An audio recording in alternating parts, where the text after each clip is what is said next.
Students, चलिए scalar और vector को समझते हैं। ये दोनों क्वांटिटीज क्या क्या होती है। स्केलर वो क्वांटिटी होती है जिसके पास सिर्फ मैग्नीट्यूड होता है।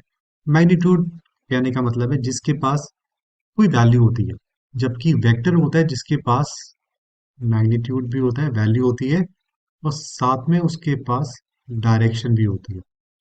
इस क्वांटिटी को हमें मैग्नीट्यूड के साथ साथ डायरेक्शन से भी रिप्रेजेंट करना होता है, तभी इसको डिफाइन किया जा सकता है पूरी तरह। तो वेक्टर वो फिजिकल क्वांटिटी है जिसके पास मैग्नीट्यूड और डायरेक्शन दोनों है, जबकि स्केलर को सिर्फ मैग्नीट्यूड से ही डिफाइन किया जाता है। एग्जाम्पल करते हैं, उससे हमें समझ आएगा। चलिए एक रोड बना लेते हैं। ये मैंने रोड बना ली। यहाँ से ये मान लेते हैं एक आदमी है जो कि चलना स्टार्ट करता है। इस पॉइंट को एक्स पॉइंट ले लिया और ये आगे जाते हैं, यहाँ तक पहुंच जाते हैं। तो ये पॉइंट वाई को रिप्रेजेंट कर दिया मैंने, ये पॉइंट एक्स से रिप्रेजेंट कर दिया। और ये मान लेते हैं 100 मीटर्स। इसने 100 मीटर्स का डिस्टेंस कवर किया। ये इसका पाथ हो गया 100 मीटर्स। अब ये जो 100 मीटर्स है, ये अभी सिर्फ स्केलर क्वांटिटी है, क्योंकि इसने मैग्नीट्यूड को रिप्रेजेंट किया है, वैल्यू को रिप्रेजेंट किया है। अभी हम बात नहीं कर रहे कि ये 100 मीटर्स कहाँ जा रहा है, लेफ्ट राइट ऊपर नीचे। इसको हमने अभी डिफाइन नहीं किया है। 100 मीटर्स इसका जो आएगा वो डिस्टेंस कवर्ड कहलाएगा। 100 मीटर्स इसने डिस्टेंस कवर किया। सिर्फ इसके पास मैग्नीट्यूड है, डायरेक्शन नहीं है, सिर्फ मैग्नीट्यूड है। तो ये जो हमारा डिस्टेंस कवर हो गया, ये स्केलर क्वांटिटी हो गया। अगर मैं बात करता हूँ इसको वेक्टर फॉर्म में कैसे रिप्रेजेंट किया जाए। अगर हम बोलते हैं कि, अब यही जो बात बोलता हूँ कि ये 100 मीटर्स गए, और साथ में मैंने बोल दिया 100 मीटर्स गए, प्लस मैंने इसकी डायरेक्शन भी बोल दी towards right. 100 metres towards right. 100 metres इसकी वैल्यू हो गई या मैग्नीट्यूड हो गया, और राइट इसकी डायरेक्शन हो गई। या हम राइट की जगह बोल सकते हैं इन द ईस्ट डायरेक्शन। अगर ये मैं इस तरीके से बनाऊं, ये नॉर्थ हो गया, ये साउथ हो गया, ये वेस्ट हो गया, और ये ईस्ट हो गया। तो राइट की जगह हम इसको ईस्ट भी बोल सकते हैं। तो इसने मेरे को डायरेक्शन दी, और 100 मीटर्स ने वैल्यू दी। अब ये दोनों चीजें हैं हमारे पास, मैग्नीट्यूड भी है और डायरेक्शन भी है। अब इसकी जो जर्नी है उसको मैंने मैग्नीट्यूड से भी रिप्रेजेंट कर दिया और डायरेक्शन से भी रिप्रेजेंट कर दिया। तो मैग्नीट्यूड और डायरेक्शन बन के इस वैल्यू को नाम दे दिया गया डिस्प्लेसमेंट। तो ये हो गई हमारी डिस्प्लेसमेंट। डिस्प्लेसमेंट वेक्टर क्वांटिटी है जिसके पास मैग्नीट्यूड या वैल्यू भी होती है, साथ में डायरेक्शन भी होती है। जबकि दूसरी तरफ जो डिस्टेंस है वो हमारी स्केलर क्वांटिटी है जिसके पास सिर्फ मैग्नीट्यूड है। तो distance is scalar quantity, displacement is vector quantity. अब एक चीज और समझते हैं। अब कुछ आगे आते हैं। अब मैं जैसे बोलता हूँ कि हाउ फास्ट, कितनी तेजी से मैंने ये डिस्टेंस कवर किया। अब मान लेते हैं ये जो 100 मीटर का जो डिस्टेंस है, ये मैंने 20 सेकेंड्स में कवर किया, या जो इस आदमी ने 20 सेकेंड्स में कवर किया। तो हाउ फास्ट, कितनी फास्ट। तो जो फास्ट है वो, इसने डिस्टेंस कवर किया 100 मीटर पर यूनिट टाइम, यानी कि 20 सेकेंड्स में कवर किया, जो कि मेरा बन गया 5 मीटर पर सेकेंड। ये मेरा बन गया 5 मीटर पर सेकेंड। इसकी हाउ फास्ट, कितनी तेजी से ये चीजें कवर कर रहा है या डिस्टेंस को कवर कर रहा है, इसमें ये मैग्नीट्यूड है, ये वैल्यू है। अब ये जो कितनी तेजी से कर रहा है, how fast he is covering the distance, इसमें डायरेक्शन की हमने कोई बात नहीं की। तो इसमें सिर्फ मैग्नीट्यूड है, और कितनी तेजी से कर रहा है उसको बताया जा रहा है। तो ये स्पीड को रिप्रेजेंट करता है। Speed, how fast he is covering the distance, एक स्केलर क्वांटिटी है, सिर्फ वैल्यू से रिप्रेजेंट किया जा रहा है।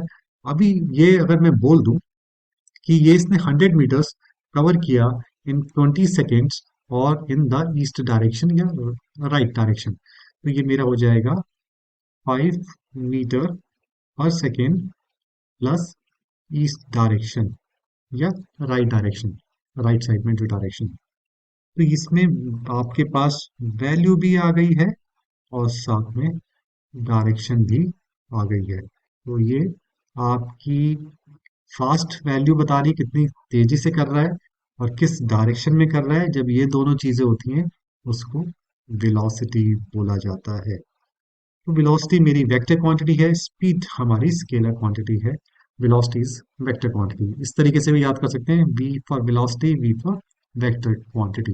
तो ये एक बेसिक डिफरेंस है, एक इंट्रोडक्शन है स्केलर और वेक्टर के बीच में। एक तरीके से और समझते हैं, मान लिया कि ये कोई इस तरीके से जाता है। ये एक राइट एंगल ट्राइंगल बनाते हैं पहले, इसको ले लेते हैं हम, इसको थोड़ा बड़ा कर देते हैं।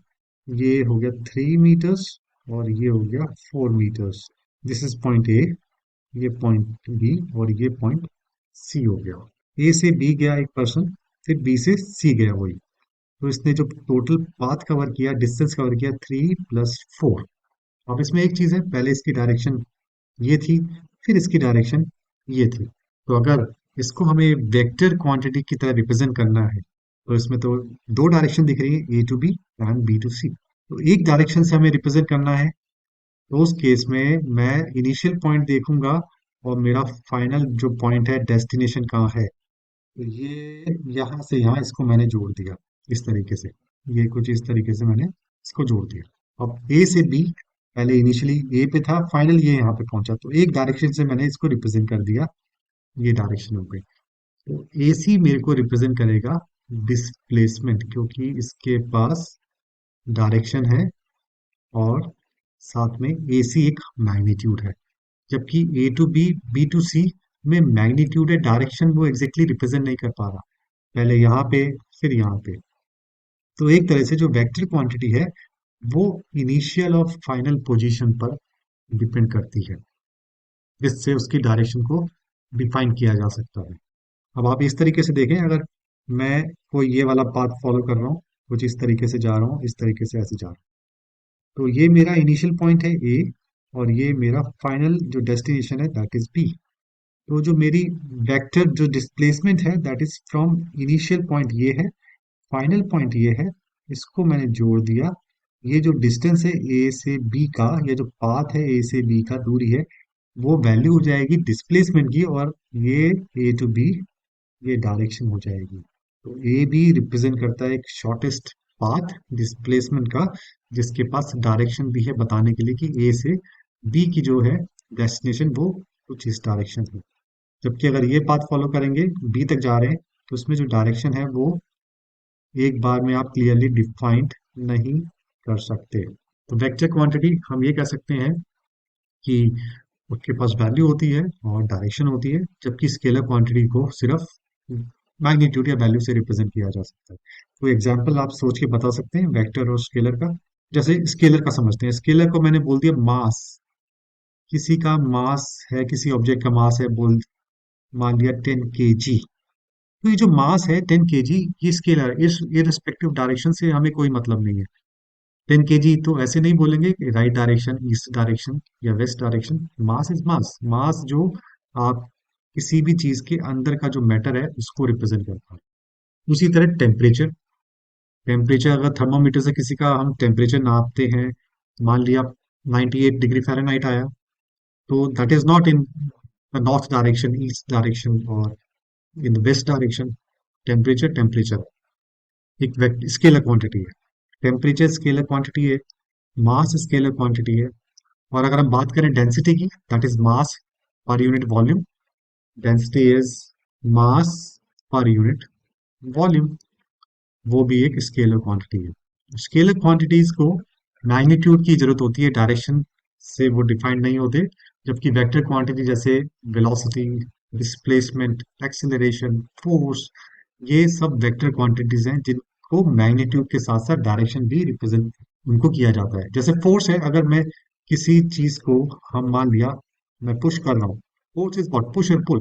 अगर हम उसको पुश कर रहे हैं, किसी चीज को, इस ऑब्जेक्ट को पुश कर रहे हैं, ए से मैं बी तक लेके जा रहा हूँ, तो मान लिया 10 न्यूटन फोर्स लगाई और ए से पॉइंट बी तक हम इसको ले गए।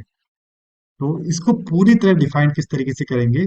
Force is 10 newton as in the right direction और ईस्ट डायरेक्शन। तो ये वेक्टर क्वांटिटी है जिनको मैग्नीट्यूड भी चाहिए होता है और साथ में डायरेक्शन भी चाहिए होती है, पूरा उनको कंप्लीटली डिफाइन करने के लिए। जबकि स्केलर को सिर्फ मैग्नीट्यूड ही चाहिए अपने आप को डिफाइन करने के लिए। तो ये इंट्रोडक्शन है, बाकी आगे पढ़ेंगे। Thank you.